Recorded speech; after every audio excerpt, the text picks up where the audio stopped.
A very good morning to you. How are you feeling this Tuesday morning? Welcome to Romi TV Africa. This is Newspaper Review with me, your host Regina Mwangi. And I'm your host Emmanuel Onyango. Keep on following us at our social media pages at Romi TV Africa on YouTube, Romi TV Africa on Twitter and Instagram, also on TikTok. Licensed to kill behind police death squads. The disbanded Special Service Unit of the DCI is just one of the many allied squads that have brutalized Kenyan for decades. From the flying squad to Kwekwe, their brief is to eliminate suspected criminals and their frustrate or neutralize perceived enemies of the state. The flying squad was known for its brutality and it operated above the law. Junior officers attached to the unit reported directly to the DCI boss. Other allied squads were Kwekwe, Eagle, Rhino, Kanga, November, and Soida.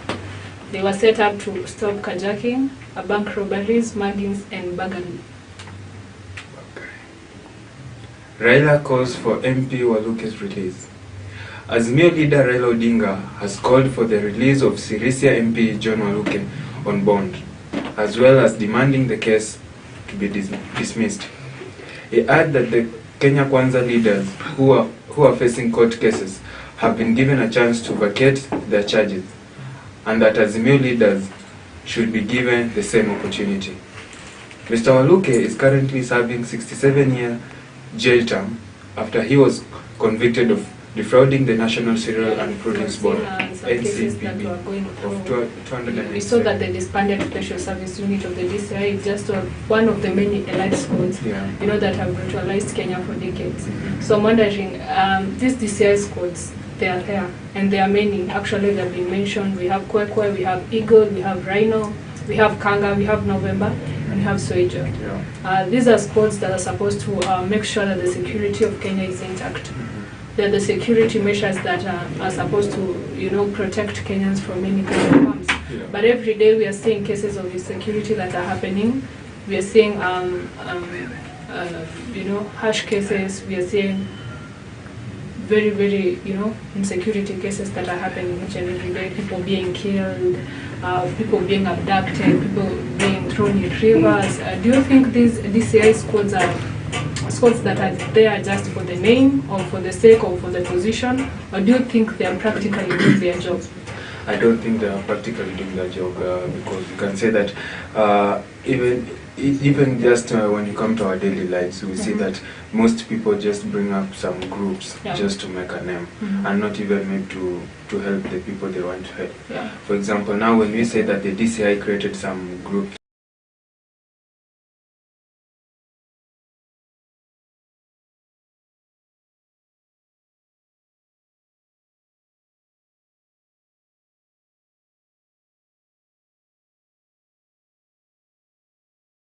like for example the Kwekwe, Eagle, Rhino, Kanga, these are just groups to be there. I don't think they've done anything that has come to our attention that helped the Kenyans. And the DCI is supposed to at least be serious in what they are doing, because they need to be specific in what kind of work they're supposed to be doing.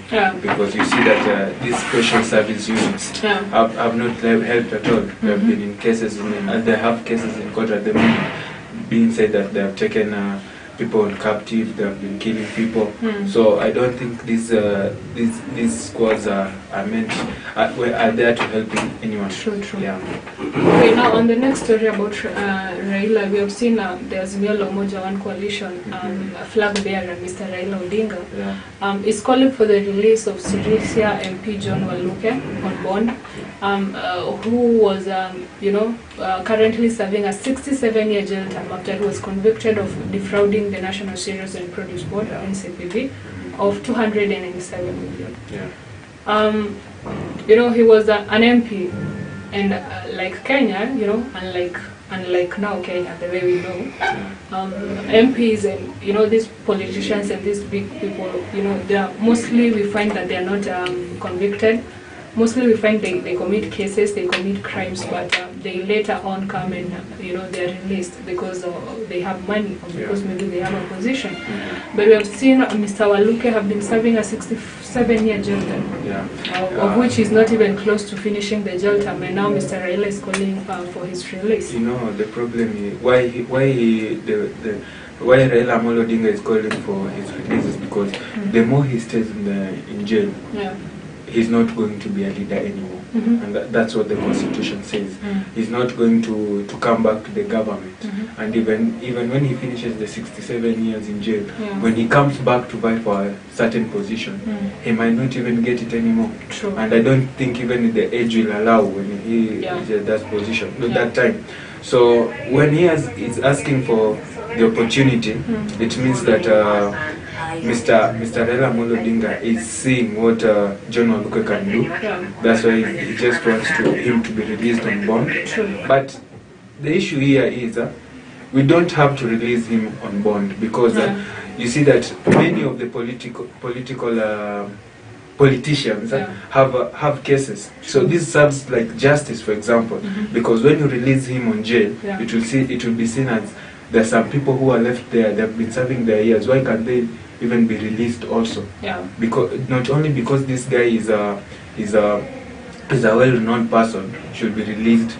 If he did a case, he did a mistake, and he's been jailed for that particular time, let him just serve for that particular time. Let someone else come and take care of the Syrian people. Okay, UDA locks Kenya Kwanza leaders out of parliamentary commission. The UDA party has bagged all 4 slots allocated to the Kenya Kwanza Alliance in the Parliamentary Service Commission, locking out its partners. However, the Azimio la Umoja One Kenya coalition has distributed its 3 slots to its 3 main affiliates, ODM, Jubilee and Wiper. The UDA list has MPs Faith Gitau, Mohamed Ali, Joyce Korir and John Kinyua. Azimio list has Senator Okongo, Omogeni, ODM, and MP John Waluke, Jubilee, and Patrick Makao, Wiper. This is all about the moment that you see that the country is being led by which particular by which particular party, and you can see that since UDA is the one leading the country at the moment, it's the one that can make a lot of rules they want to make. Because you can't tell me that Kenya Kwanza can just come and say that they want to be inside that commission, and now the UDA party is just doing the correct thing they have to do. They're just playing their cards well. They won the election. In fact, if the Kenya Kwanza could have won that election, they could have done the same thing. So I think I have nothing to say about that UDA list, but let them just do what they're supposed to do. True. Follow the law in bid to raise taxes. The government must involve Kenyans before introducing new taxation measures, as Azimio la Umoja leaders have said. Now, this story of ODM leader Raila Odinga told President William Ruto to call for public participation before increasing taxes. He accused the head of state of trying to implement policies without going through the right legal channels, such as seeking the approval of Parliament. The current story at the moment is all about tax paying and what the president has been saying. The president is saying that he wants the taxes to be paid so that to help in the running of the government. And we can see that the government right now needs a lot of attention, because most of the things have been falling apart, and the president also is seeing things are falling apart. But when we come to say that the situation of paying taxes, yes, he has to involve the people well, not just only coming and saying that people should pay taxes and even raising the tax rates. This has brought a lot of attention to the Kenyans, and even most Kenyans are like, okay, why should we increase? Why should we do this? When he was coming into the government, he said he's ready to serve, not to ask for people for more taxes. But do you think ODM leader Raila Odinga is right? He's in a right position to tell the president to call for public participation before increasing the That's taxes? why he's an opposition leader. True. The opposition leader is just to foresee what the government is doing and to correct them. That's their work. And right now, Mr. Raila Odinga is just doing the correct thing. He's telling the president to call for public participation before increasing the rates. And that's the right thing to do, because the president cannot just come and say, do this, Yeah. and you're supposed to be doing True. without the concern of the people. He's not leading himself, he's leading the people. Yeah. So he has to follow the right legal channels before seeking, before implementing policies. Because he has to involve people. You cannot just wake up one day and you're a leader and just decide you're going to rule or to do things on your own way. You have to involve the particular people involved. True. Yeah. On our next story, Governor Kawira calls meeting with MCS. Meru Governor Kawira Mwangaza has called a consultative meeting of all elected and nominated leaders on Thursday, ostensibly to end the bad blood between her and the MCS. This follows a truce brokered by the Council of Governors Chairperson Anne Waiguru on Friday. Now, we have been seeing that Governor Kawira Mwangaza, the Meru governor, has been having a lot of problems with her MCS. And you know, when you have the bad blood with your MCS, you cannot control your county so well. And she knew that when she does not do this, she might end up being kicked out. And actually, they are planning to impeach her. Exactly. So I think even if she calls for the meeting and they end the bad blood, there's still that, we don't really want this kind of a person. So I think even after this meeting, even if they make they make peace, I think they're also going to later on impeach her. So I don't think I'll agree with you, because even if she calls for this meeting, there's nothing that is going to be done. Actually, she's just going to be there for the sake of the position, being called the governor. But I don't think she's going even to finish her term. Kenya debt service cost to cross 1 trillion mark. Kenya debt services costs are projected to cross the 1 trillion mark this financial year and double to 2.1 trillion in 4 years.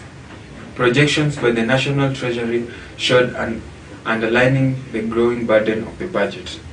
Now, we know that the Kenyan government has a lot of debts, and at the moment we are suffering, it's said that we are suffering a debt of approximately 1 trillion. I don't know how the Kenyan government is going to do about this, but we see that now even the taxes have been raised, and this brings a lot of attention to the people of Kenya. Now they're going to see how is the government going to take this measure, because even though the president got this position, he has a lot to handle, knowing that there's a lot of debts in this country at the moment, and most of us are going to suffer. What do you think about this situation of the debt?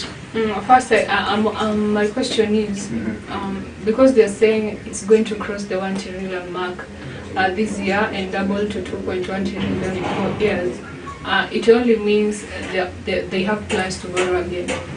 Because already if it is 1 trillion and you guys are saying it's going to be 2.1 trillion, it only means you have plans to borrow, of which it's not supposed to be the case. I would prefer we use the money that we have, even if it's little. I would prefer we work with the economy, with the situation of the economy right now, instead of adding the debts. And even the 1 trillion, there are no plans to pay it. They should just make initiatives to make sure they are reducing the 1 trillion debt instead of adding more debts. Because how are they going to pay the 2.1, honestly, if you keep borrowing? Kenya is a rich country. We know that. But when things will be implemented to make our own produce, then I think it's going to be necessary. And one of our stories is all about the drought situation right now in Kenya, whereby we see that the government, the former Prime Minister, is urging the government to take control about this situation of drought in Isiolo. People are dying there, people have no food, and the president said that, the deputy president said that the country is in dire, because this means that there is no way that they are going to control this situation, but maybe they offer food.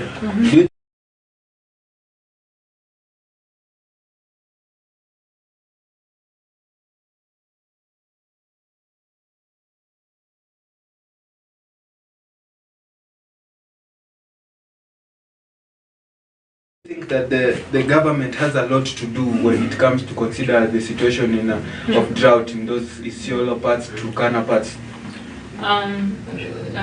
Do I think?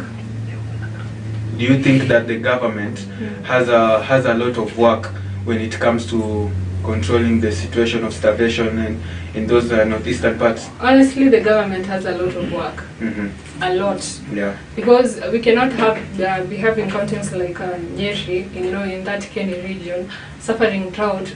It being that Nyeri is one of the producing counties. Yeah. So I think it really have a lot of work, maybe in terms of planting trees to attract rain, making sure that there are initiatives to make sure there's production of food and secure food, in terms of feeding those people who, there are areas which they don't grow crops.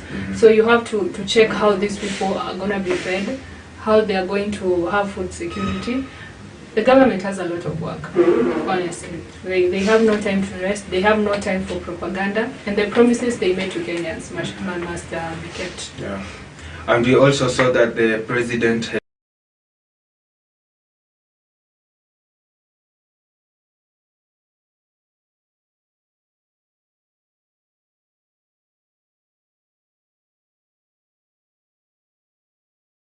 met with the IPOA officials on the situation whereby we see that this he wants justice to be taken care of by about the DCI, because when he saw that the IPOA, these people have been taking care of the human rights, and now they have collaborated with the president, and you see that the president is in full support of them. He wants to do everything possible, at least to take down these special units that have been killing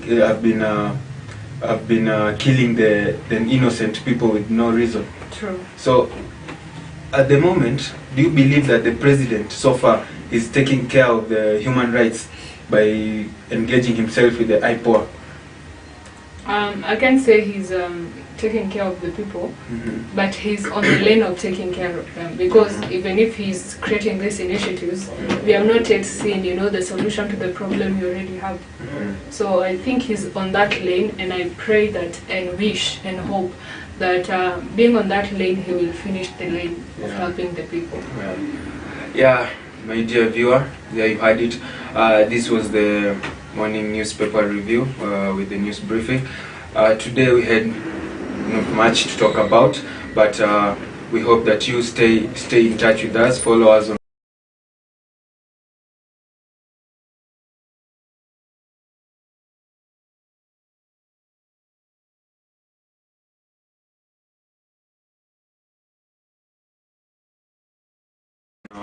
social media pages on Instagram, Facebook, YouTube, TikTok, at Romy TV Africa.